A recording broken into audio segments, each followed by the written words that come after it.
군대에 입대한 이등병을 보기 위해 여러 가족과 친척들이 면회를 가게 되었고 그곳에서 이등병의 얼굴에 상처를 보고 충격을 받은 그의 큰 아버지가 전화 한 통으로 사단장을 불러내면서 펼쳐지는 이야기입니다. 영상 시청 전에 구독과 좋아요 부탁드립니다. 저희에게 큰 힘이 됩니다. 2015년 늦가을 경기도 파주시의 육군 제구보병사단 예하부대 낙엽이 뒹구는 연병장의 스산한 바람은 이제 막 자대 배치를 받은 박지훈 이등병의 마음처럼 차가웠다. 입대 전 그가 상상했던 군대는 사나이로 거듭나는 용광로이자 전우애가 넘치는 청춘의 한 페이지였다. 그러나 현실은 드라마나 영화와는 거리가 멀었다. 그가 속한 3중대 1소대 3생활과는 보이지 않는 폭력과 부조리라는 짙은 그림자에 잠식되어 있었다. 모든 문제의 중심에는 황정수 상병이 있었다. 그는 유난히 마른 체형에 날카로운 눈매를 가진 인물로 후임병들에게는 공포 그 자체였다. 그의 심기가 조금이라도 불편한 날이면 생활관의 공기는 납처럼 무겁게 가라앉았다. 그날도 그랬다. 저녁 점호 준비로 분주한 시간, 지우는 자신의 관물대를 정리하고 있었다. 그때 황정수 상병이 어슬렁거리며 다가왔다. 야, 박지훈. 이병. 박지훈. 지우는 용수철처럼 튀어올라 관등 성명을 댔다. 황 상병은 피식 웃으며 지훈의 관물대 안을 훑었다. 가지런히 개어진 전투복, 각 잡힌 속옷과 양말. 흠잡을 데 없는 정리 상태였지만 그는 기어이 트집을 잡았다. 이 새끼 아직도 단아까가 입에 안 붙네. 이병 박지훈이 뭐냐 이병 박지훈. 이지. 빠릿빠릿하게 못해? 죄송합니다. 죄송하면 군 생활 끝나냐? 그리고 이건 뭐야? 황 상병이 손가락으로 가리킨 곳은 관물대 한쪽에 붙여둔 가족 사진이었다. 활짝 웃고 있는 부모님과 여동생, 그리고 인자한 미소를 띤 큰아버지의 모습이 담겨 있었다. 아직도 엄마 저지 그림이냐? 이런 걸 뭐하러 붙여놔? 군인이 정신 나약하게. 가족들이 보고 싶어서 붙여놨습니다. 지훈이 작은 목소리로 답하자 황 상병의 눈이 번뜩였다. 그는 지훈의 귓가에 대고 속삭였다. 보고 싶어? 그럼 전화를 자주 하든가. PX에서 맛있는 거 사와서 형들한테 잘 보이면 전화 통화 한번 시켜줄 수도 있고. 그것은 명백한 상남 요구였다. 이미 지훈은 몇 번이나 자신의 월급을 털어 황 상병 무리의 간식을 사다 바친 적이 있었다. 거절할 수 없다는 것을 알기에 지훈은 그저 침묵했다. 그의 침묵을 긍정으로 받아들인 황 상병은 만족스러운 듯 콧방귀를 뀌며 돌아섰다. 사건은 그날 밤 모두가 잠든 시간에 터졌다. 점호가 끝나고 소등을 한 지 1시간쯤 지났을까. 어둠 속에서 누군가 지훈의 침상을 툭툭 쳤다. 황 상병이었다. 그는 손짓으로 지훈을 생활관 방 세면장으로 불렀다. 불안한 예감이 지훈의 등줄기를 타고 흘렀다. 세면장에는 황 상병뿐만 아니라 그를 따르는 김철민 일병도 함께 있었다. 문이 닫히자마자 황 상병의 표정이 싹 변했다. 박지훈 이 새끼. 너 오늘 낮에 내가 말한 거 씹었냐? 무슨 말씀이신지 잘 모르겠습니다. 모르겠어? 이 개새끼가 끝까지 사람을 기만하네. 내일 아침까지 내가 말한 거 준비해 놓으라고 했지. 초코파이 1박스, 냉동 만두 2봉지, 컵라면 5개. 기억 안 나? 낮에 그런 구체적인 요구는 없었다. 명백한 거짓말이자 폭행을 위한 명분 쌓기였다. 지훈이 억울한 표정으로 입을 열려는 순간 황 상병의 주먹이 지훈의 복부를 강타했다. 소리와 함께 지훈은 그대로 주저앉았다. 숨이 턱 막히고 눈앞이 아찔했다. 새끼가 눈빛 봐라.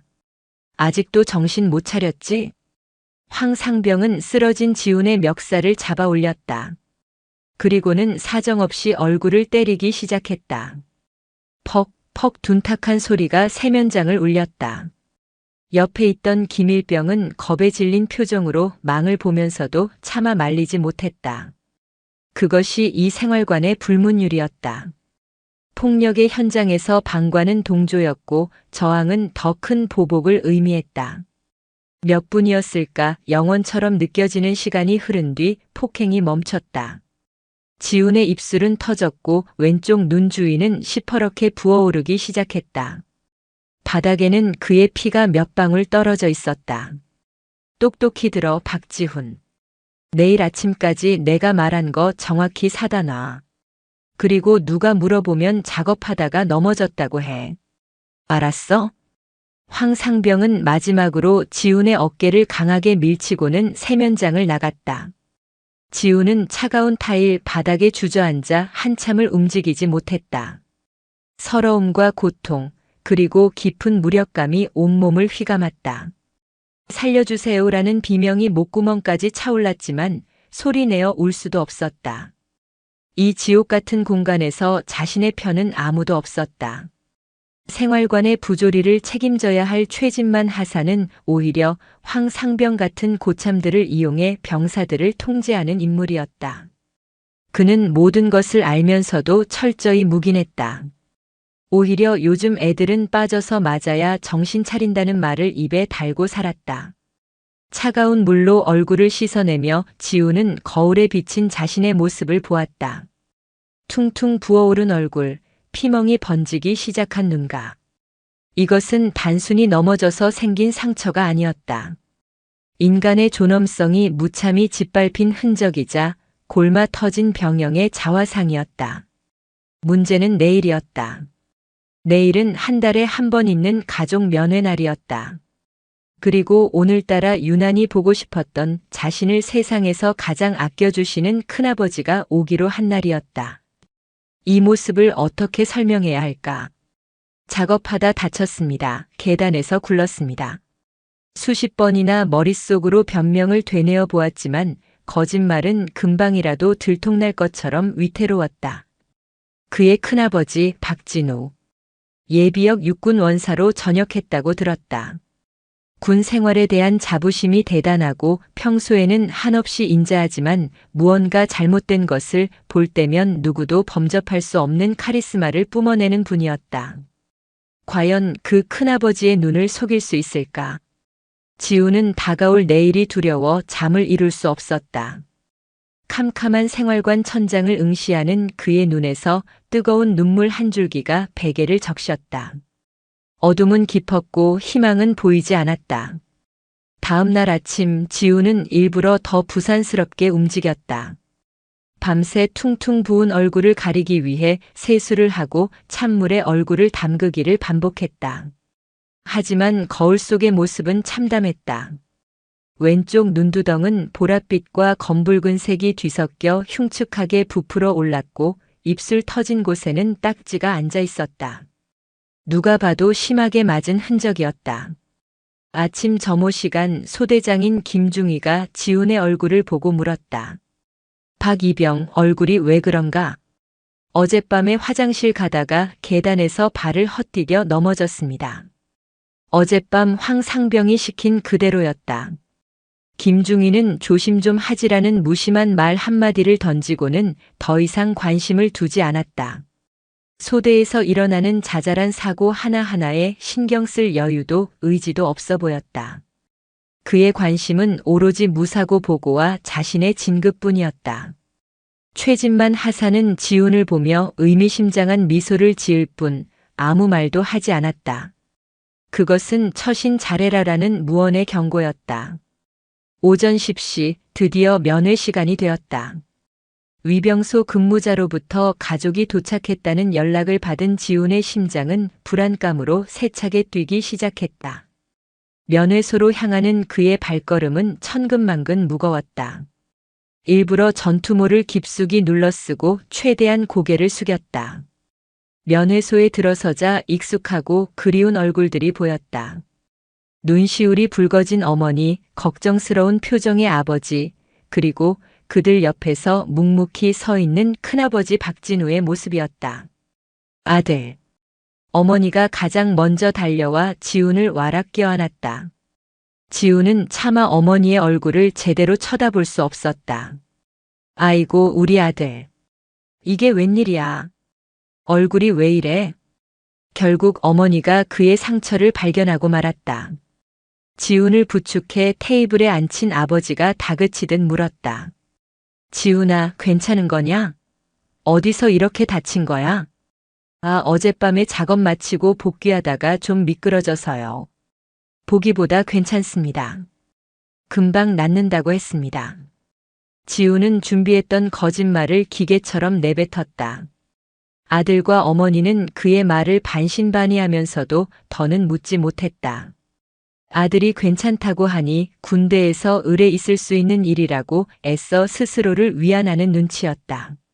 하지만 단 한 사람, 큰아버지 박진우의 시선은 달랐다. 그는 처음부터 지훈에게 다가와 안아주거나 호들갑을 떨지 않았다. 그저 조금 떨어진 곳에서 날카롭지만 침착한 눈으로 조카의 모든 것을 꿰뚫어 보고 있었다. 눌러쓴 전투모, 어색한 걸음걸이, 사람들의 시선을 피하는 불안한 눈동자, 그리고 결정적으로 부자연스러운 변명까지. 그의 눈에는 이 모든 것이 사고가 아닌 사건의 징후로 읽혔다. 큰아버지는 천천히 지훈에게 다가와 맞은편 의자에 앉았다. 그리고는 평소처럼 인자한 목소리로 말을 건넸다. 지훈아, 많이 아프냐? 아닙니다, 큰아버지. 정말 괜찮습니다. 그래. 작업하다 미끄러졌다고. 어떤 작업이었는데? 아, 그게 진지 보수 공사였습니다. 그래? 어느 진지였는데? 야간 작업이었나 보구나. 안전장비는 제대로 착용했고, 간부는 누가 인솔했지?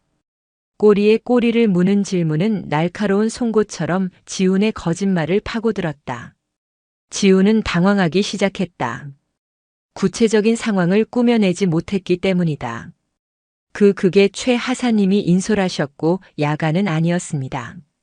그래? 해가 떠 있는데 미끄러져서 얼굴을 이렇게 다쳤다고. 보통 넘어지면 손이나 무릎을 먼저 짚지 않나? 그런데 어쩌다가 얼굴, 그것도 눈두덩이를 정통으로 부딪혔을까? 혹시 높은 곳에서 떨어졌니? 아닙니다. 그냥 발을 헛디뎌서. 지훈의 목소리는 점점 기어들어갔다. 식은땀이 등줄기를 타고 흘렀다.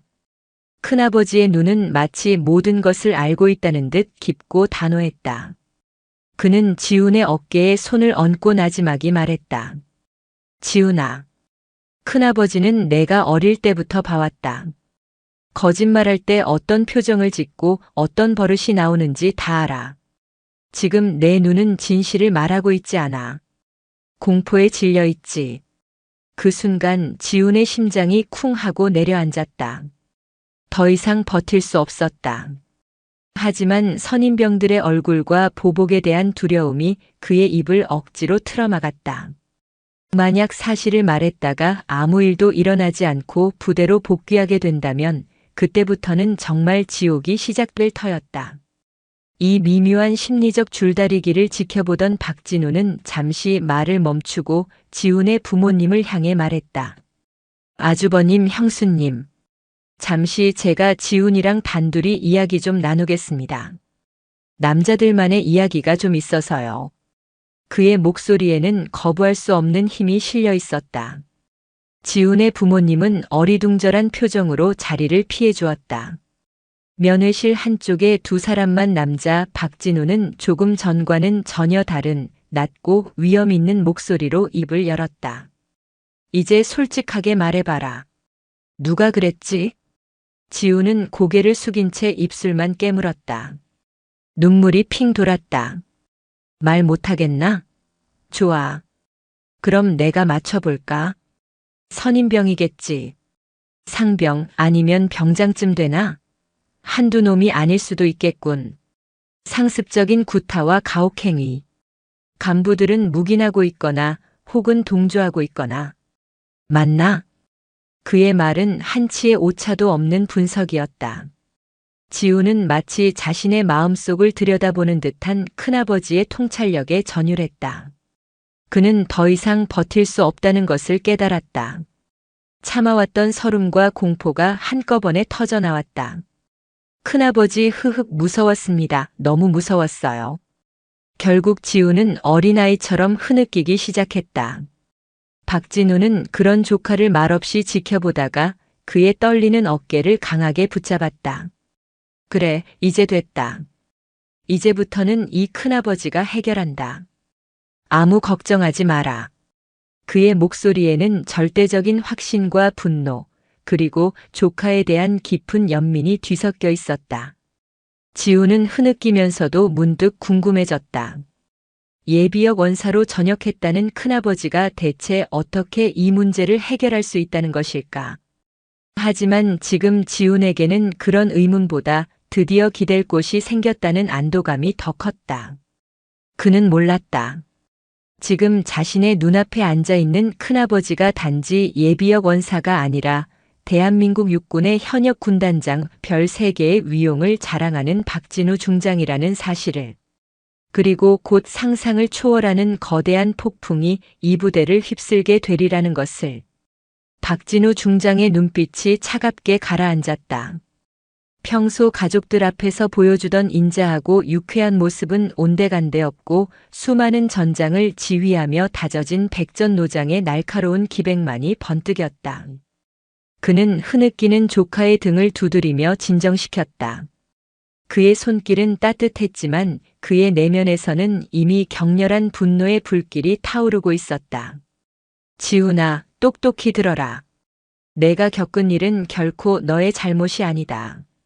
군대는 사람을 죽이는 기술을 배우는 곳이지 약한 동료를 짓밟는 방법을 배우는 곳이 아니다. 이런 야만적인 행태를 뿌리 뽑지 못한다면 우리는 적과 싸우기도 전에 안에서부터 무너질 것이다. 그의 목소리는 낮았지만 한마디 한마디에 강철 같은 무게가 실려 있었다. 지우는 울음을 그치고 멍하니 큰아버지를 바라보았다. 지금껏 보지 못했던 압도적인 카리스마였다. 박진우 중장은 자리에서 일어나 면회실 창밖을 내다보았다. 평화로워 보이는 부대의 전경 너머로 썩어 문드러지고 있는 추악한 실상을 꿰뚫어 보는 듯 했다. 그는 잠시 생각에 잠기더니 이내 결심을 굳힌 듯 품 안에서 자신의 휴대폰을 꺼내 들었다. 그것은 일반 사병이나 간부들이 사용하는 스마트폰이 아니었다. 군 최고 위급 지휘관들에게만 지급되는 비문 기능이 탑재된 특수 군용 전화기였다. 그는 익숙하게 번호를 눌렀다.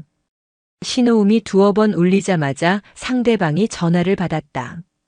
충성, 사단장 소장 이준혁입니다. 전화기 너머로 절도 있고 긴장감 넘치는 목소리가 들려왔다. 박진우 중장은 창밖을 응시한 채 얼음장처럼 차가운 목소리로 말했다. 나다. 단 한마디였다. 하지만 그 한마디에 담긴 무게감을 알아차린 듯 수화기 너머의 이준혁 소장은 순간 숨을 멈췄다. 잠시 정적이 흐른 뒤 더욱 긴장한 목소리가 흘러나왔다. 군단장님, 충성, 별일 없으십니까? 이준혁 소장, 육군 제구보병사단 백마부대의 사단장. 그는 박진우 군단장의 육사 후배이자 그가 가장 신이 많은 지휘관 중 한 명이었다.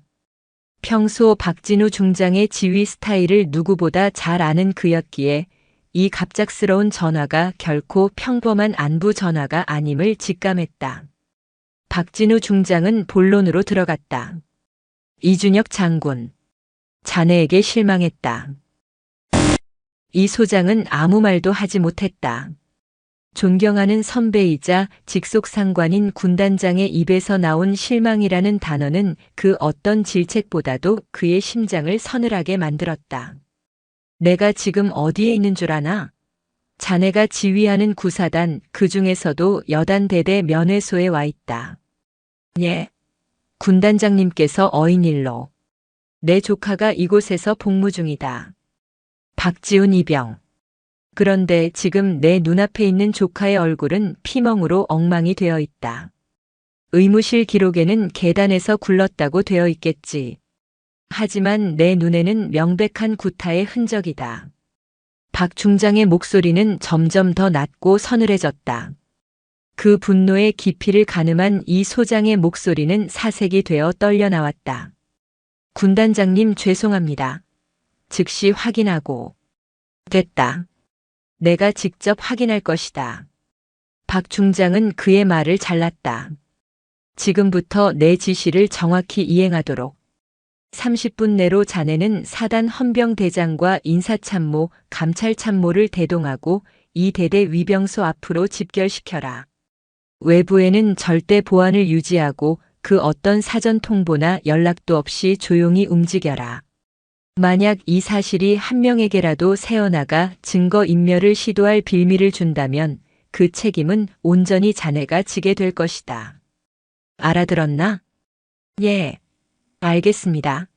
군단장님, 즉시 조치하겠습니다. 전화가 끊겼다. 박진우 중장은 휴대폰을 주머니에 넣고 다시 지훈을 바라보았다. 지훈은 큰아버지와 전화기 속 인물 사이에 오간 대화를 어렴풋이 들으며 경악을 금치 못했다. 군단장님, 사단장, 헌병대장 지금껏 상상도 못했던 단어들이었다.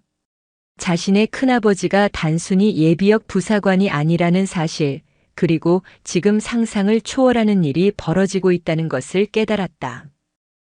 큰아버지 혹시?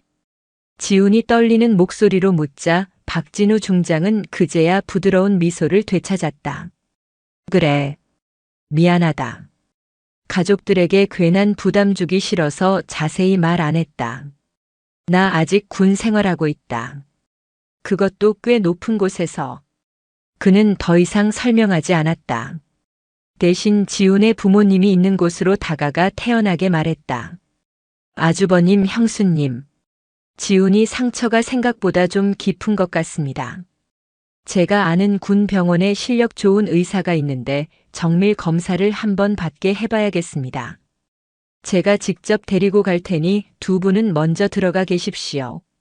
제가 저녁에 집으로 데리고 가겠습니다.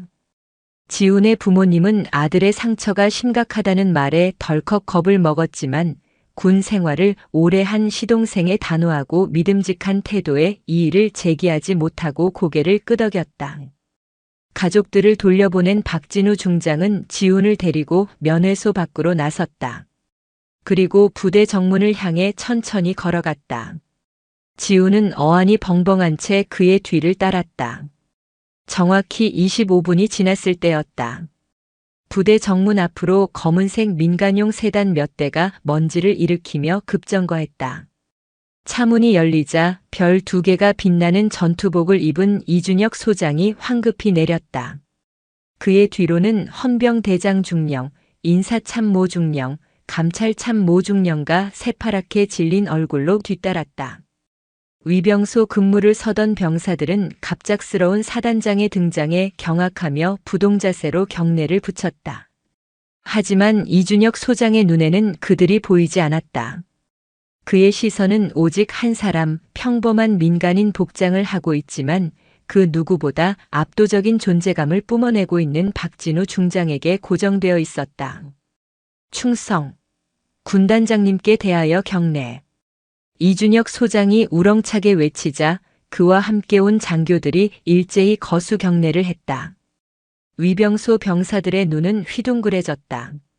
사복 차림의 저 중년 남성이 자신들의 사단장이 군단장님이라고 부르는 인물이라니.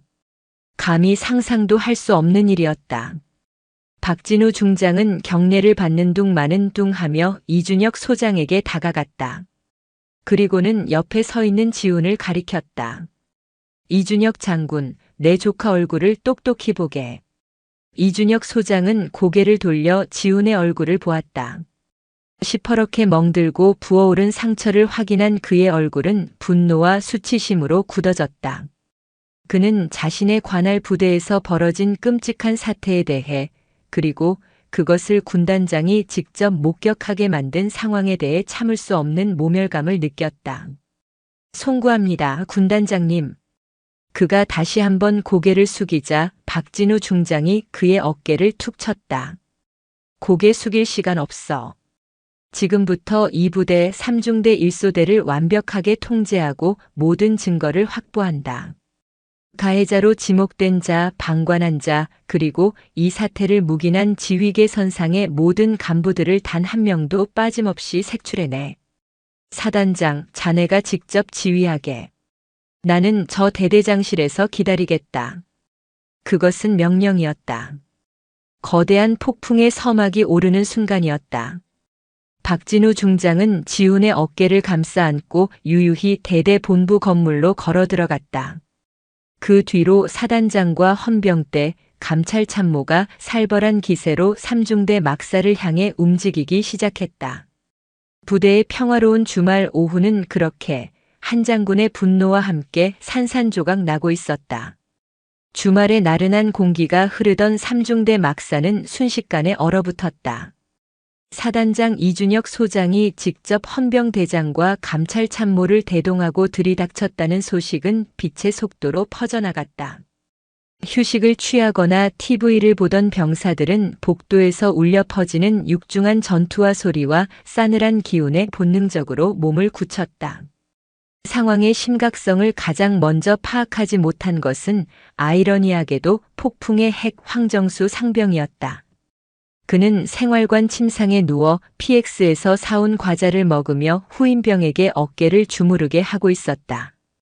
그의 머릿속에는 어젯밤 박지훈을 손봐준 것에 대한 만족감과 면회에서 돌아올 박지훈을 어떻게 더 괴롭힐지에 대한 계획만이 가득했다. 야, 김철민. 박지훈 그 새끼 아직 안 와? 면회 가서 애비한테 꼰지른 거 아니야? 설마 그러겠습니까? 그랬다간 돌아와서 죽는다는 걸 알 텐데요. 그들이 시시덕거리는 순간 생활관 문이 벌컥 열렸다. 들어온 것은 소대장이나 부소대장이 아니었다. 얼굴이 하얗게 질린 중대장과 그 뒤로 살기등등한 기세의 헌병들이었다. 중대장은 감히 황상병을 제지하지도 못하고 덜덜 떨리는 목소리로 외쳤다. 전원 침상에서 내려와 차렷 자세로 대기한다. 지금부터 사단 감찰 및 헌병의 지시에 따른다. 황정수 상병은 그제야 뭔가 잘못됐음을 직감했다. 하지만 그는 이 모든 소동이 설마 자신과 관련이 있으리라고는 꿈에도 생각지 못했다. 젠장, 또 무슨 훈련이야? 아니면 높은 양반이 시찰이라도 나왔나? 그는 투덜거리며 마지못해 침상에서 내려왔다. 바로 그때 헌병대장이 중대장에게서 건네받은 명단을 보고 나지막이 이름을 불렀다. 상병 황정수, 일병 김철민. 앞으로. 자신의 이름이 불리자 황상병의 심장이 쿵 내려앉았다. 그는 애써 태어난 척 앞으로 나섰다. 상병, 황, 정, 수. 따라와라. 헌병대장은 더 이상의 설명 없이 그들을 생활관 밖으로 끌고 나갔다. 복도에는 이미 최진만 하사가 사색이 된 얼굴로 다른 헌병들에게 붙들려 있었다. 영문을 모르는 병사들은 공포에 질린 채 숨죽여 그 광경을 지켜볼 뿐이었다. 헌병들은 일사불란하게 움직였다. 한 팀은 황정수와 김철민, 최 하사를 각각 다른 빈 사무실로 데려가 격리했고 다른 한 팀은 그들의 관물대를 정밀 수색하기 시작했다. 황상병의 관물대에서는 후임들에게서 빼앗은 것으로 보이는 고가의 화장품과 영양제, 그리고 현금 몇만 원이 발견되었다. 그들의 휴대폰은 즉시 수거되어 디지털 포렌식 팀으로 넘어갔다. 소식을 듣고 주말 외출에서 허겁지겁 복귀한 대대장과 연대장은 대대장실 문턱도 밟지 못했다. 대대장실 안에는 사복 차림의 박진우 중장이 앉아 있었고 그 앞에는 이준혁 사단장이 부동자세로 서 있었다. 문 밖에서 안을 살피던 대대장은 사단장의 어깨에 달린 별 2개보다 그를 세워두고 말없이 차를 마시는 사복 차림의 중년 남성이 뿜어내는 기운에 압도당해 숨조차 제대로 쉴 수 없었다. 박진우 중장은 차를 한 모금 마신 뒤 창밖을 보며 이준혁 소장에게 조용히 물었다. 이 장군, 저런 쓰레기 같은 놈들이 활개치고 다닐 동안 자네 사단의 간부들은 무얼 하고 있었나? 보고서에 밝은 병영 문화 정착이라고 잉크도 안 마른 글씨로 써서 올린 게 엊그제 같은데. 송구합니다. 송구하다는 말로 병사 하나의 멍든 얼굴과 짓밟힌 영혼이 회복되나? 나는 지금 이 순간에도 어딘가에서 벌어지고 있을지 모를 폭력에 분노하는 것이 아닐세. 그 폭력을 막을 수많은 기회와 시스템이 있었음에도 불구하고 그것을 외면하고 방치한 지휘관들의 무능과 무관심에 분노하는 걸세. 박 중장의 목소리는 조용했지만 그 안에 담긴 분노는 대대장실의 공기를 얼려버릴 듯했다. 대대장은 물론이고 중대장, 소대장까지. 자신의 부대에서 벌어지는 일을 몰랐다면 지휘관으로서 자격 미달이고 알면서도 묵인했다면 군인 이전의 인간으로서 자격 미달이다. 이 문제는 단순히 가해자 몇 명을 처벌하는 선에서 끝나지 않을 걸세. 이 부대의 뿌리부터 다시 살펴봐야 해. 그 시각 격리된 사무실에서 헌병 수사관과 마주 앉은 황정수 상병은 여전히 오리발을 내밀고 있었다. 제가 뭘 잘못했는지 모르겠습니다. 박지훈 이병 얼굴의 상처는 어젯밤에 혼자 넘어져서 생긴 겁니다. 제가 봤습니다. 수사관은 그의 말을 끊지 않고 조용히 듣기만 했다. 황 상병은 점점 더 목소리를 높였다. 군 생활하다 보면 다칠 수도 있는 거 아닙니까? 그걸 가지고 왜 이렇게 사람을 잡습니까? 억울합니다. 수사관은 그의 말이 끝나자 옆에 있던 다른 수사관이 건네준 서류철을 툭 하고 책상 위에 던졌다.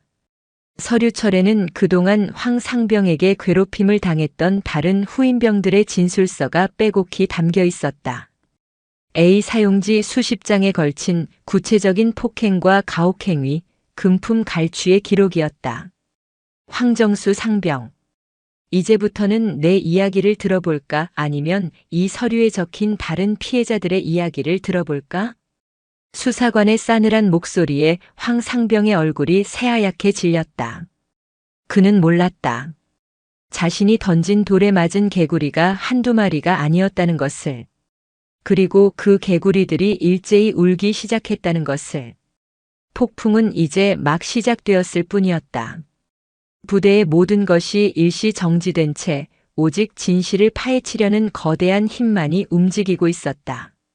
대대장실은 거대한 폭풍의 눈이 되었다.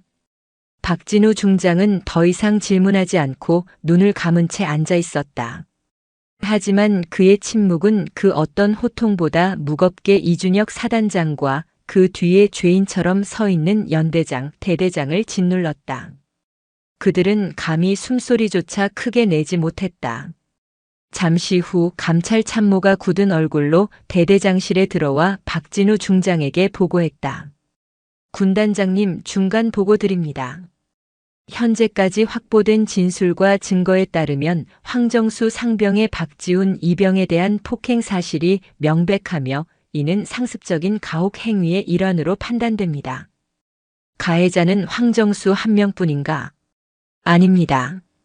김철민 일병 등 최소 2명 이상이 폭행에 직접 가담하거나 동조했으며 생활관의 다른 병사들은 보복이 두려워 침묵해온 것으로 확인되었습니다. 박진우 중장의 미간이 좁혀졌다. 최진만 하사는? 최 하사는 신문 과정에서 병사들 간의 군기를 잡기 위한 다툼 정도로 생각했다며 책임을 회피하고 있습니다.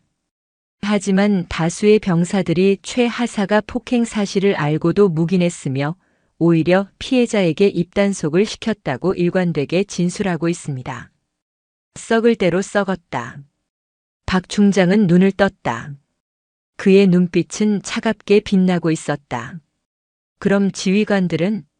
중대장, 소대장은 정말 몰랐다고 하던가. 중대장은 최근 부대 훈련 준비로 병사 관리 소홀했다고 진술했으며 소대장은 박 이병이 내성적인 성격이라 고충을 토로하지 않아 전혀 알지 못했다고 주장하고 있습니다. 무능의 극치로군. 박 중장은 혀를 차며 자리에서 일어났다. 그리고는 창가에 서서 막사 쪽을 바라보았다. 그의 시선은 취조가 이루어지고 있을 건물의 한 지점에 머물렀다. 같은 시각 별도의 취조실. 황정수 상병은 완전히 무너져 있었다. 처음에 기세는 온데간데 없고 덜덜 떨며 눈물, 콧물을 쏟아내고 있었다. 수사관은 그의 앞에 또 다른 증거를 내밀었다. PX 이용 기록이었다. 황 상병, 이상하지 않나? 내 월급은 매달 15만 원 남짓인데 PX 이용 내역은 30만 원이 넘어. 반면 박지훈 이병을 포함한 너의 후임 몇몇은 한 달에 PX를 한두 번밖에 이용하지 않았어. 이 차액은 다 어디서 난 거지? 후임들이 자발적으로 너에게 선물을 한 건가? 황 상병은 아무 대답도 하지 못했다. 수사관은 책상을 손가락으로 툭툭 치며 말을 이었다. 폭행, 협박, 직권 남용, 가혹행위, 금품 갈취. 지금 너에게 적용될 수 있는 혐의가 몇 개인 줄 알아? 이 모든 게 인정되면 넌 그냥 영창 가는 수준에서 안 끝나. 군사법원에 기소될 거고 내 인생에 빨간 줄이 그어지는 거야. 전과자가 된다고. 알겠어? 전과자라는 말에 황 상병의 눈이 공포로 흔들렸다. 그는 사회에 나가서 평범하게 사는 것이 꿈이었다. 그 꿈이 산산조각날 위기에 처하자 그는 마침내 모든 것을 실토하기 시작했다. 박지훈을 때린 이유, 다른 후임들을 괴롭혔던 방식, 심지어는 최 하사가 어떻게 이 모든 것을 눈감아 주었는지까지. 그의 입에서는 썩은 고름 같은 진실들이 쉴 새 없이 터져나왔다. 최진만 하사의 취조실 분위기는 더욱 냉랭했다. 그는 간부라는 신분 때문에 처음에는 강하게 버텼다. 저는 정말 몰랐습니다. 알았다면 당연히 조치했을 겁니다. 제가 그런 부조리를 용납할 사람으로 보이십니까? 그의 변명에 감찰 장교가 코웃음을 쳤다. 최 하사. 작년 연말에 자네가 중대 회식 자리에서 요즘 애들은 두들겨 패야 말을 듣는다고 했던 말 기억나나? 그 자리에 있던 간부 전원이 그렇게 진술했는데. 최 하사의 얼굴이 파랗게 질렸다. 그리고 3개월 전 김아묵의 일병이 부모님께 전화해서 선임병이 너무 힘들게 한다고 울먹였던 사실을 자네가 상담 과정에서 파악하고도 정신 차리라며 묵살했던 기록도 있더군. 이건 뭔가? 감찰 장교가 내민 것은 최 하사가 직접 작성했던 병사 면담일지였다. 그는 자신이 써놓은 기록에 발목이 잡힌 셈이었다. 모든 것을 덮고 축소하고 왜곡했던 그의 과거 행적들이 부메랑이 되어 그의 목을 조여오고 있었다. 그는 결국 모든 것을 포기한 듯 고개를 떨궜다. 조사가 진행될수록 사건의 전모는 단순한 폭행 사건이 아니었음이 명백해졌다. 그것은 일부 문제 병사의 일탈이 아니라 무능하고 부패한 간부의 묵인 하에 원래 군대는 다 그렇다는 잘못된 인식이 만들어낸 구조적인 병폐였다. 폭력에 무감각해진 병사들, 책임을 회피하는 데만 급급한 초급 간부들, 보고서 상해 무사고에만 집착하는 지휘관들. 이 모든 것이 맞물려 박지훈이라는 희생양을 만들어낸 것이었다. 모든 초기 조사가 끝난 저녁 최종 보고서가 박진우 중장의 손에 올려졌다. 보고서를 읽어내려가는 그의 얼굴은 점점 더 굳어졌다. 그가 생각했던 것보다 상황은 훨씬 심각했다.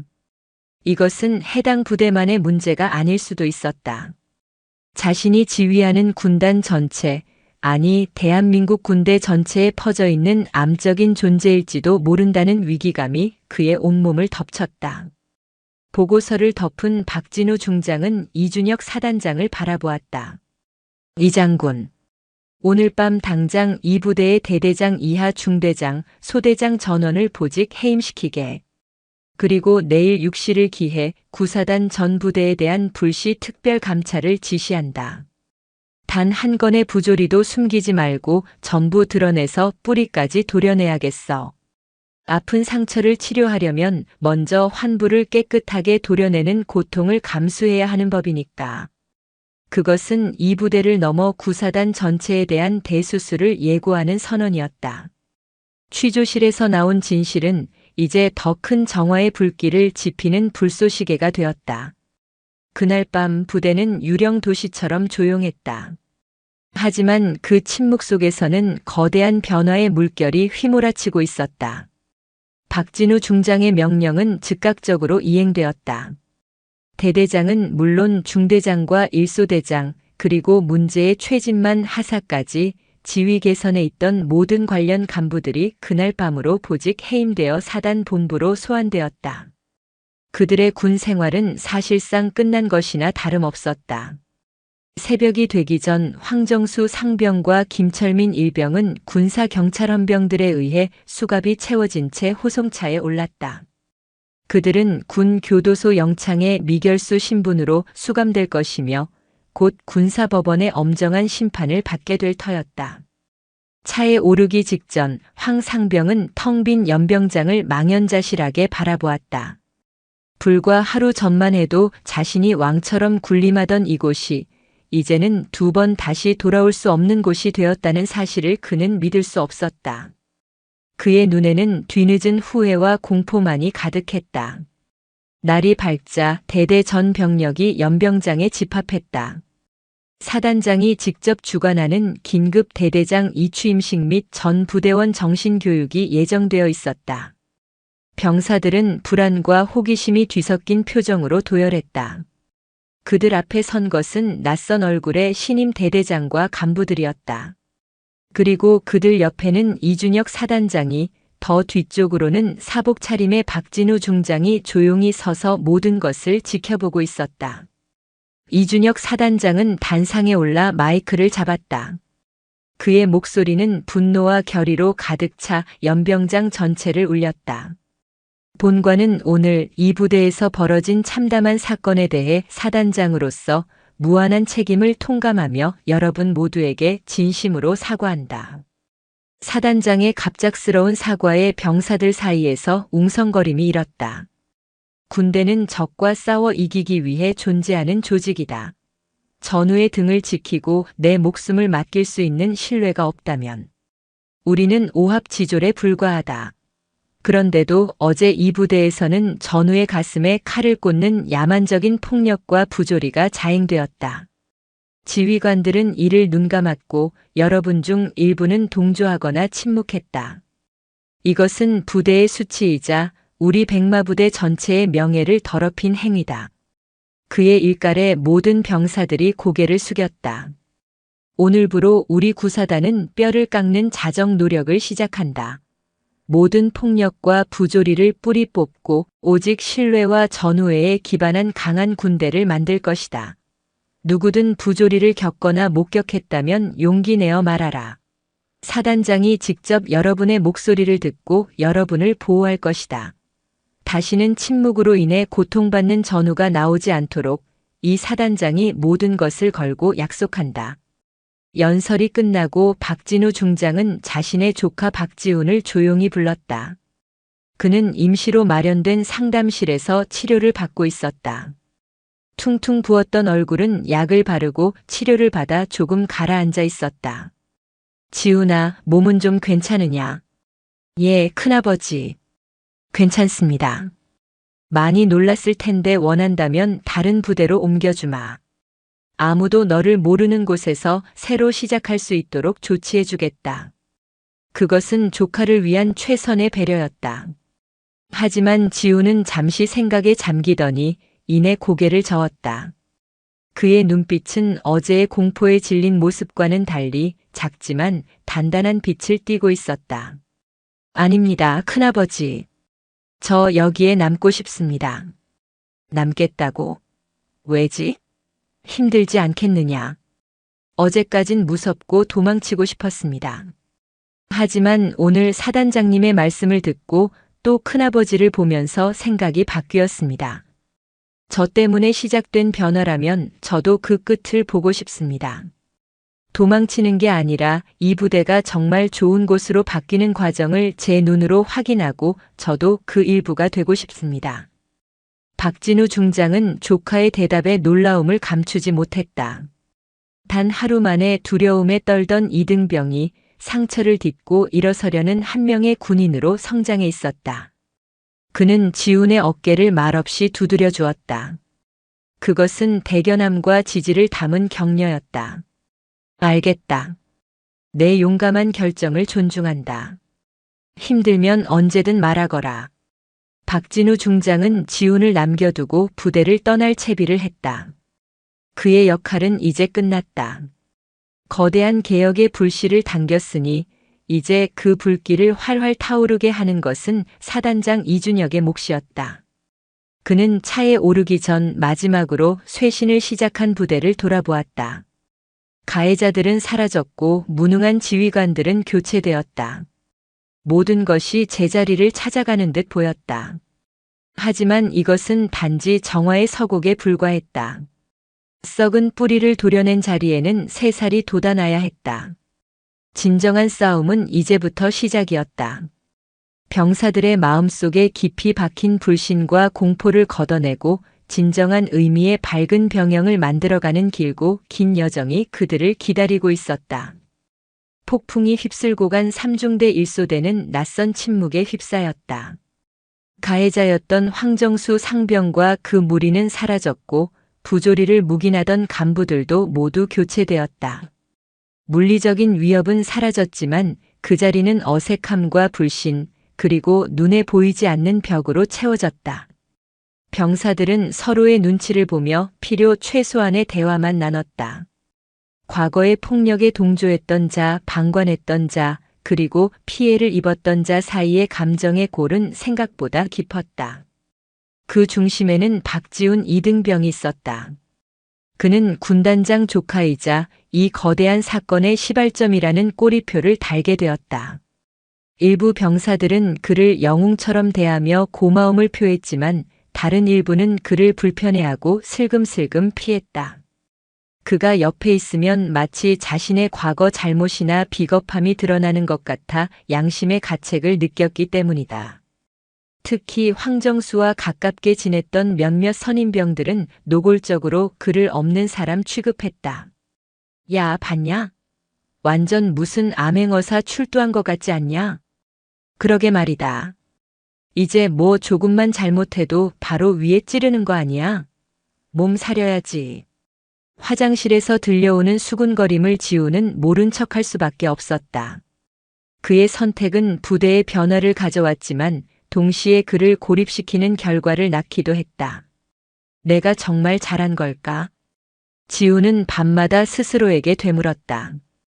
도망치지 않고 남기로 한 결심이 흔들리는 순간도 있었다. 변화는 새롭게 부임한 중대장과 소대장으로부터 시작되었다. 강직한 인상의 신임 중대장 강민혁 대위는 부임 첫날 생활관을 모두 해체하고 제비뽑기를 통해 재편성했다. 선임과 후임 사건의 가해자와 방관자, 피해자가 모두 뒤섞였다. 의도적인 혼합이었다. 과거는 모두 잊어라. 오늘부터 우리는 새로운 전우다. 하지만 구호만으로 사람의 마음을 얻을 수는 없었다. 진짜 변화는 아주 작은 곳에서부터 시작되었다. 새로 온 1소대장 오상진 중위는 매일 저녁 점호가 끝난 뒤 생활관을 돌며 모든 병사와 1분씩 눈을 맞추고 대화하는 1분 아이 컨택 시간을 가졌다. 처음에는 어색해하던 병사들도 하루 일과나 소소한 고민을 털어놓으며 조금씩 마음의 문을 열기 시작했다. 어느 날 저녁 오중이가 지훈의 침상에 걸터 앉았다. 박이병, 요즘 지낼 만한가? 불편한 건 없고? 괜찮습니다. 아직도 널 불편해하는 녀석들이 있다는 거 안다. 상처받지 마라. 그건 그들의 잘못이지 내 잘못이 아니니까. 그리고 시간이 지나면 알게 될 거다. 내 용기가 얼마나 많은 것을 바꾸었는지. 오중이의 진심 어린 위로에 지우는 울컥 눈물이 솟았다. 혼자가 아니라는 느낌, 자신의 행동이 의미 있었다는 인정. 그가 가장 듣고 싶었던 말이었다. 결정적인 계기는 주말에 있었던 중대 축구 대회에서 찾아왔다. 재편성된 1소대는 오합지졸이었다. 서로 패스도 하지 않고 손발이 맞지 않아 연전연패했다. 분위기는 최악으로 치달았다. 바로 그때 상대편의 거친 태클에 한 후임병이 발목을 잡고 쓰러졌다. 그 순간 모두가 주저하는 사이 가장 먼저 달려간 것은 지훈이었다. 그는 응급처치 교육 때 배운 대로 침착하게 후임병의 상태를 살피고 의무병을 불렀다. 그리고 태클을 한 상대편에게 단호하게 말했다. 정정당당하게 합시다. 이건 경기가 아니라 폭력입니다. 그의 행동에 소대원들은 모두 놀랐다. 늘 조용하고 위축되어 있던 막내가 자신들을 위해 목소리를 내는 모습에 충격을 받은 것이다. 그 사건을 계기로 소대원들은 지훈을 다시 보기 시작했다. 그를 불편하게 여기던 선임병 중 하나가 훈련을 마치고 돌아온 지훈에게 슬며시 다가와 음료수를 건넸다. 아까 멋있더라. 그리고 미안했다. 어색한 사과였지만 그 안에는 진심이 담겨 있었다. 얼어붙었던 관계의 빙벽에 작은 균열이 생기는 순간이었다. 잿더미 같던 생활관에 아주 작지만 분명한 희망의 꽃 한 송이가 피어나고 있었다. 박지훈은 더 이상 군단장 조카가 아니라 동료를 위할 줄 아는 용기 있는 전우 박지훈으로 거듭나고 있었다. 이준혁 사단장은 일회성 처벌과 정신교육만으로는 병영 문화를 근본적으로 바꿀 수 없다는 것을 잘 알고 있었다. 그는 박진우 군단장이 던진 뿌리부터 도려내라는 말을 곱씹으며 구사단 전체를 대상으로 한 대대적인 병영 문화 혁신 시스템 구축에 착수했다. 가장 먼저 도입된 것은 마음의 소리함의 전면 개편이었다. 기존의 소리함이 보복에 대한 두려움 때문에 유명무실했다는 점을 고려해 사단장이 직접 관리하는 온라인 익명신고 시스템이 만들어졌다. 병사들은 자신의 휴대폰으로 QR코드를 찍어 언제 어디서든 부조리를 신고할 수 있게 되었다. 신고된 내용은 사단장에게 직보되었고 사단 직할의 감찰부에서 즉시 조사에 착수했다. 익명성은 철저히 보장되었다. 두 번째는 동기생활관 제도의 확대 시행이었다. 기존의 선후임 관계가 수직적 위계 질서와 폭력의 온상이 되기 쉽다는 판단하에 일과 후에는 동기들끼리만 생활하는 공간을 보장해 심리적 안정감을 높여주었다. 물론 훈련과 임무 수행 중에는 엄격한 군기가 유지되었지만 사적인 공간에서만큼은 계급의 압박에서 벗어나 자유롭게 소통하고 쉴 수 있도록 한 것이다. 세 번째는 분대장 리더십 교육 강화였다. 분대장은 병사들과 가장 가까이에서 호흡하는 지휘자임에도 불구하고 그동안 리더십 교육이 형식적으로 이루어진다는 지적이 많았다. 이에 사단은 외부의 전문 심리 상담사와 리더십 강사를 초빙하여 갈등 조정 능력, 공감적 소통 방법 등 실질적인 교육 프로그램을 매분기 시행했다. 박지훈이 속한 일소대에도 변화의 바람이 불어왔다. 강민혁 중대장은 매주 금요일 오후를 전우조 활동의 날로 지정했다. 병사들은 23명씩 짝을 이뤄 함께 책을 읽거나 운동을 하고 심지어는 부대 내 작은 텃밭을 가꾸기도 했다. 지훈은 책 읽기를 좋아하는 후임과 짝이 되어 함께 도서관을 찾았다. 박 이병님, 이 책 읽어보셨습니까? 정말 재미있습니다. 아, 그 책. 나도 재미있게 읽었어. 특히 이 부분이 인상 깊더라. 과거에는 상상도 할 수 없던 풍경이었다. 계급을 떠나 취미와 관심사를 공유하며 자연스럽게 유대감이 형성되었다. 그 과정에서 지훈에 대한 오해와 편견도 눈 녹듯이 사라졌다. 그는 더 이상 특별한 존재가 아니라 그저 책을 좋아하고 생각이 깊은 동료일 뿐이었다. 물론 모든 것이 순탄하지만은 않았다. 일부 간부들은 군기가 빠진다며 새로운 제도를 못마땅하게 여겼고 몇몇 병사들은 바뀐 환경에 적응하지 못하고 겉돌았다. 변화에는 언제나 저항과 혼란이 따르는 법이었다. 어느 날 동기생활관에서 사소한 다툼이 벌어졌다. 한 병사가 코를 너무 심하게 곤다는 이유로 말싸움이 시작된 것이다. 예전 같았으면 선임병의 개입이나 폭력으로 이어졌을 상황이었다. 하지만 그들은 달랐다. 분대장 리더십 교육을 받은 신임 분대장이 그들 사이에 앉아 차분히 이야기를 들었다. 그래, 김일병은 잠을 설쳐서 힘들었고 이 일병은 자신이 일부러 그런 게 아니라서 억울했구나. 그럼 우리 다 같이 해결책을 찾아볼까? 코골이 방지 기구를 신청해 볼 수도 있고 잠시 잠자리를 바꿔보는 건 어떨까? 분대장은 강압적인 명령 대신 대화와 토론을 통해 문제를 해결해 나갔다. 지우는 그 모습을 지켜보며 진정한 리더십이 무엇인지 깨달았다. 그것은 힘으로 억누르는 것이 아니라 서로의 입장을 이해하고 합리적인 대안을 찾아가는 과정이었다. 시스템이 바뀌자 사람이 바뀌고 사람이 바뀌자 문화가 바뀌기 시작했다. 보고를 위한 보고 보여주기식 행정은 사라졌다. 그 자리를 병사들의 웃음소리와 건강한 토론이 채워갔다. 부대는 더 이상 공포와 침묵의 공간이 아니었다. 상처 입은 전우들이 서로를 보듬고 함께 성장하는 재건의 현장으로 변모하고 있었다. 몇 달이 흘러 계절이 바뀌고 일소대에는 새로운 신병들이 들어왔다. 이제 상병을 단 박지우는 어엿한 선임병이 되어 있었다. 그는 과거 자신이 당했던 것처럼 후임들을 대하지 않았다. 대신 먼저 다가가 말을 걸고 부대 생활에 적응할 수 있도록 세심하게 챙겨주었다.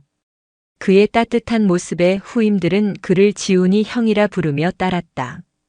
부대는 겉으로 보기에는 완벽하게 안정된 듯 보였다.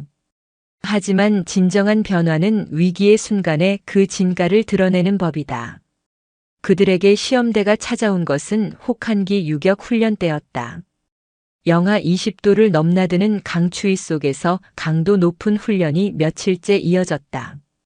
모두가 지쳐가고 신경이 날카로워질 무렵 사건이 터졌다.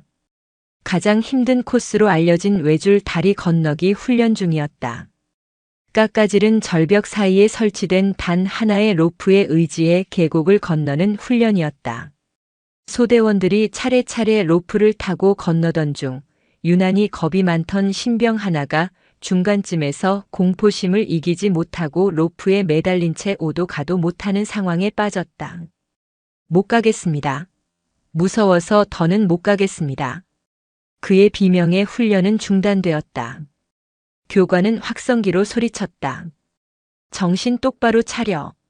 여기서 포기하면 낙오다. 하지만 신병은 공포에 질려 교관의 말이 들리지 않는 듯 했다. 시간이 지체되자 뒤에서 대기하던 소대원들 사이에서 불평이 터져나왔다. 아, 쟤 때문에 시간 다 잡아먹네. 평소에도 어리바리하더니 결국 일 저지를 줄 알았다. 예전 같았으면 누군가 욕설을 퍼붓고 훈련이 끝난 뒤 따로 불려가 기합을 받았을 상황이었다. 하지만 그때 박지훈이 나섰다. 그는 안전 로프를 자신의 몸에 연결하고 교관에게 말했다. 교관님, 제가 가서 데려오겠습니다. 위험하다. 규정상 허가할 수 없어. 하지만 저대로 두면 동상에 걸리거나 탈진할 수 있습니다.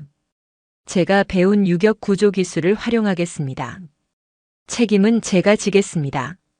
그의 단호한 눈빛에 교관은 잠시 망설이다 결국 고개를 끄덕였다.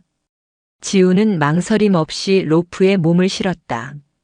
그는 조심스럽게 로프를 타고 신병에게 접근했다. 칼바람이 그의 뺨을 베는 듯 했지만 그는 아랑곳하지 않았다. 괜찮아, 정신 차려. 내가 왔어. 지우는 겁에 질린 신병의 눈을 마주치며 말했다. 그리고는 자신의 보조 로프를 신병의 몸에 단단히 연결했다. 이제부터 내 말만 들어. 내가 하나, 둘, 셋 하면 같이 발을 옮기는 거야. 할 수 있지? 지훈의 차분하고 믿음직한 목소리에 신병은 조금씩 안정을 되찾았다. 지훈은 신병의 몸을 거의 끌다시피 하며 한 뼘 한 뼘씩 앞으로 나아갔다. 그것은 자신의 체력과 정신력을 극한까지 밀어붙이는 사투였다. 그 모습을 지켜보던 소대원들은 모두 숨을 죽였다. 처음 불평을 터뜨렸던 병사들은 부끄러움에 고개를 숙였다. 한 사람의 용기가 다른 사람의 비겁함을 일깨우는 순간이었다. 그들은 지훈의 뒤를 향해 목청껏 외치기 시작했다. 힘내라, 박지훈. 조금만 더. 할 수 있다. 그것은 진심에서 우러나온 응원이었다. 계급도 개인적인 감정도 모두 사라진 오직 위험에 처한 전우를 구하려는 동료를 향한 순수한 외침이었다. 마침내 지훈이 탈진한 신병을 끌고 반대편에 도착했을 때 소대원들은 모두 달려와 그들을 부축하며 환호성을 질렀다. 그날 저녁 훈련을 마치고 막사로 돌아온 소대원들은 모두 지훈의 주변에 모여들었다. 누군가는 자신의 비상식량을 내놓았고 누군가는 지친 지훈의 어깨를 주물렀다. 그들 사이에는 더 이상 어색함이나 불신의 벽이 존재하지 않았다. 혹독한 시련을 함께 이겨낸 그들은 비로소 진짜 전우가 되어 있었다. 박지훈은 자신을 둘러싼 동료들의 온기를 느끼며 조용히 미소 지었다. 그는 깨달았다.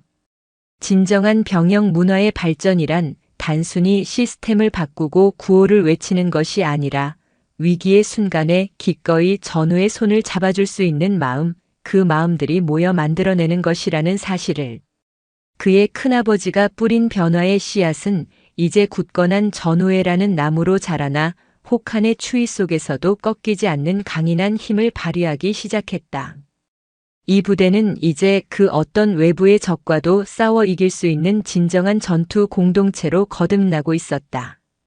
1년이라는 시간이 흘렀다.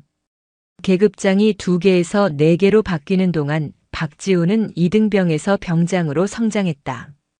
강산이 한 번 변한다는 10년의 세월에 비하면 짧은 시간이지만 3중대 1소대, 나아가 구사단 전체에는 그보다 더 큰 변화의 물결이 지나갔다. 2016년 늦가을 박진우 중장은 자신의 전역을 몇 달 앞두고 비공식적인 마지막 시찰지로 1년 전 그날의 부대를 다시 찾았다. 이번에는 사복 차림의 수행원 한 명만 대동한 조용한 방문이었다. 위병소를 통과하는 그의 감회는 남달랐다. 1년 전 분노와 참담함으로 굳어있던 자신의 얼굴을 떠올렸다. 그가 부대 안으로 들어섰을 때 가장 먼저 눈에 띈 것은 연병장 한쪽에서 체력 단련을 하는 병사들의 모습이었다. 선임병이 후임병의 자세를 교정해주고 함께 땀 흘리며 서로를 격려하는 모습이 자연스러웠다. 구령 소리는 우렁찼지만 그 안에는 강압적인 분위기 대신 건강한 활기가 넘쳤다. 박 중장은 막사 쪽으로 발걸음을 옮겼다. 예고 없는 방문이었기에 모든 것이 평소 그대로의 모습이었다. 생활관 복도를 지나가는데 한쪽 게시판에 붙은 칭찬 릴레이 코너가 그의 눈길을 끌었다. 병사들이 서로의 선행이나 칭찬할 만한 점을 포스트잇에 적어 붙여놓는 공간이었다. 훈련 중 힘들어하는 저를 끝까지 챙겨준 박지훈 병장님 감사합니다. 분대장 회의 때 저희 의견을 적극적으로 건의해준 김상병님 최고입니다. 밤늦게까지 아픈 저를 간호해준 동기 이일병 너밖에 없다. 삐뚤빼뚤한 글씨로 쓰인 감사와 격려의 말들. 박 중장은 포스트잇 하나하나를 천천히 읽어내려갔다. 그의 입가에 희미한 미소가 번졌다. 이것이야말로 그 어떤 보고서보다 정확하게 부대의 변화를 보여주는 증거였다. 시스템의 변화를 넘어 병사들의 마음이 움직이고 있다는 증거. 그는 1소대 생활관 입구에서 잠시 멈췄다. 안에서 들려오는 목소리는 1년 전과 사뭇 달랐다. 야, 신병. 이리 와서 앉아봐. 너 어제 전화 통화할 때 표정이 안 좋던데 집에 무슨 일 있냐? 박지훈 병장의 목소리였다. 그는 갓 전입 온 신병을 자기 옆에 앉히고는 어깨를 감쌌다. 아닙니다. 괜찮습니다. 임마, 괜찮긴 뭐가 괜찮아. 내 표정에 나 힘들어 죽겠어요 라고 쓰여 있는데. 말 못할 사정이면 어쩔 수 없지만 그냥 힘든 거면 형한테 털어놔. 군 생활이라는 게 원래 혼자 끙끙 앓으면 병만 커져. 같이 나누면 반으로 줄어드는 거고. 지훈은 자신의 경험을 바탕으로 진심 어린 조언을 건네고 있었다. 1년 전 공포에 질려 아무 말도 못하고 고통을 삼켜야 했던 이등병의 모습은 어디에도 없었다. 그 자리에는 상처를 이겨내고 타인의 아픔을 보듬을 줄 아는 성숙한 리더가 앉아 있었다. 그 모습을 조용히 지켜보던 박 중장은 더는 안으로 들어가지 않고 조용히 발길을 돌렸다. 이미 충분했다. 자신이 보고 싶었던 모든 것을 보았다. 부대 본부에서는 연락을 받은 이준혁 사단장이 그를 기다리고 있었다. 1년 만에 마주 앉은 두 사람은 말없이 차를 마셨다. 먼저 침묵을 깬 것은 박 중장이었다. 이 장군 고생 많았네. 부대가 아주 건강해졌어. 과찬이십니다. 모두 군단장님께서 방향을 잡아주신 덕분입니다. 내가 한 일은 골문 상처를 터뜨린 것뿐이야. 그 상처에 새살이 돋게 하고 흉터가 남지 않도록 관리한 것은 자네와 자네 부대원들이지. 지난 1년간 보고는 계속 받아왔네. 온라인 익명 신고 시스템이 잘 정착되었고 동기 생활관 제도도 병사들의 만족도가 높다고. 무엇보다 지휘관들의 의식이 바뀐 것이 가장 큰 성과야. 예, 그렇습니다. 이제 저희 사단의 간부들은 무사고라는 결과보다 병사 한 명 한 명의 안녕이라는 과정을 더 중요하게 생각합니다. 그 과정이 튼튼하면 결과는 자연히 따라온다는 것을 지난 1년간의 경험을 통해 모두가 체감했습니다. 이준혁 사단장은 잠시 말을 고르더니 조심스럽게 물었다. 그때 그 가해자들은 어떻게 되었는지 혹시 들으셨습니까? 박 중장은 고개를 끄덕였다. 황정수 상병은 상습 폭행과 가혹행위, 직권 남용 등의 혐의가 모두 인정되어 군사법원에서 징역 2년의 실형을 선고받았다. 그의 인생에는 씻을 수 없는 전과 기록이 남았다. 폭행에 동조했던 김철민 일병은 집행유예를, 부조리를 묵인했던 최진만 하사는 불명예 전역이라는 중징계를 받았다. 지휘 책임을 물어보직 해임되었던 대대장 이하 간부들 역시 진급에서 누락되는 등 그에 상응하는 대가를 치렀다. 정의는 더디지만 반드시 실현된다는 것을 보여준 결과였다. 그들은 자신의 행동에 대한 책임을 진 것뿐일세. 중요한 것은 이제 그런 불행한 군인이 다시는 나오지 않도록 하는 것이지. 박 중장은 자리에서 일어나며 이준혁 사단장의 어깨를 두드렸다. 나는 이제 곧 군복을 벗네. 군 생활의 마지막에 자네 같은 훌륭한 후배와 함께 썩은 군대의 일부를 도려내고 새로운 희망을 본 것으로 만족하네. 앞으로도 잘해주게. 별은 스스로 빛나는 게 아니야.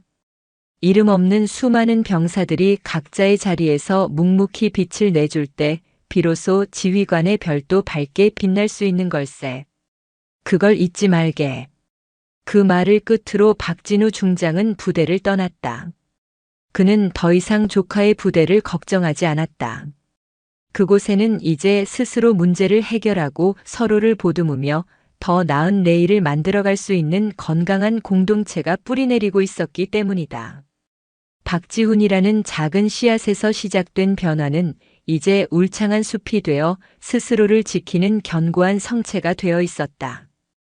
에필로그 새로운 시작. 몇 달 후 박지훈은 만기 전역을 명받았다. 위병소를 나서는 그의 어깨 위에는 전우들이 마지막 선물로 던져준 과자 가루가 잔뜩 묻어 있었다.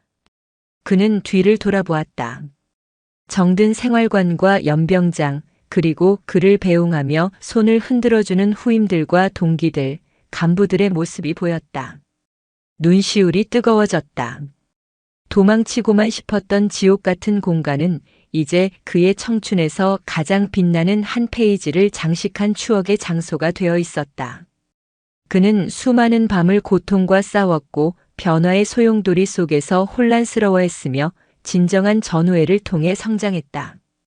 그는 군대에서 단지 시간만 보낸 것이 아니었다.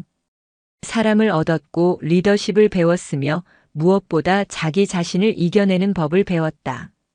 부대 앞에는 그를 마중 나온 큰아버지 박진우가 평범한 할아버지의 모습으로 웃으며 서 있었다. 이제는 군단장님이 아닌 그냥 큰아버지였다. 우리 강아지 고생 많았다. 큰아버지는 저녁하는 조카를 말없이 꼭 안아주었다. 그 따뜻한 품 안에서 지우는 군 생활의 모든 무게를 내려놓는 기분이었다. 차를 타고 집으로 돌아오는 길 지훈이 조용히 입을 열었다. 큰아버지, 그때 왜 저를 다른 부대로 보내지 않으셨어요? 그때는 조금 원망스럽기도 했습니다. 박진우는 운전대를 잡은 채 전방을 응시하며 대답했다. 도망치는 법을 가르쳐주고 싶지 않았다. 내 인생에서 앞으로 마주할 어려움은 군대에서의 그것보다 훨씬 더 크고 복잡할 수 있다. 그때마다 도망치면 평생 도망자로 살아야 해. 한번 정면으로 부딪혀서 이겨낸 경험이 있다면 넌 앞으로 어떤 시련이 와도 이겨낼 수 있을 거라 믿었다. 그리고 넌 아주 훌륭하게 해냈지. 지우는 큰아버지의 깊은 뜻을 이제야 온전히 이해할 수 있었다. 이제 사회에 나가면 뭘 하고 싶으냐? 글쎄요, 아직 잘 모르겠습니다. 하지만 한 가지는 확실해요. 제가 어디에 있든 무엇을 하든 비겁하게 침묵하거나 외면하지는 않을 겁니다. 제가 받은 도움처럼 저도 어려움에 처한 누군가에게 기꺼이 손을 내밀어 줄 수 있는 그런 사람이 되고 싶습니다. 그의 대답에 박진우는 만족스러운 미소를 지었다. 잘 키운 자식 하나가 열아들 부럽지 않다던가. 잘 성장한 조카 하나의 모습이 평생을 바친 군 생활의 그 어떤 훈장보다도 그의 마음을 뿌듯하게 만들었다. 차창 밖으로 익숙한 도시의 풍경이 스쳐 지나갔다. 지훈에게는 모든 것이 새롭게 보였다. 그는 이제 군인이 아닌 민간인으로서 새로운 인생의 출발선에 서 있었다. 그의 앞날이 순탄하지만은 않을 것이다. 하지만 그는 두렵지 않았다. 그는 가장 어두운 절망의 터널을 지나 스스로 빛을 내는 법을 배운 단단한 청년으로 거듭났기 때문이다.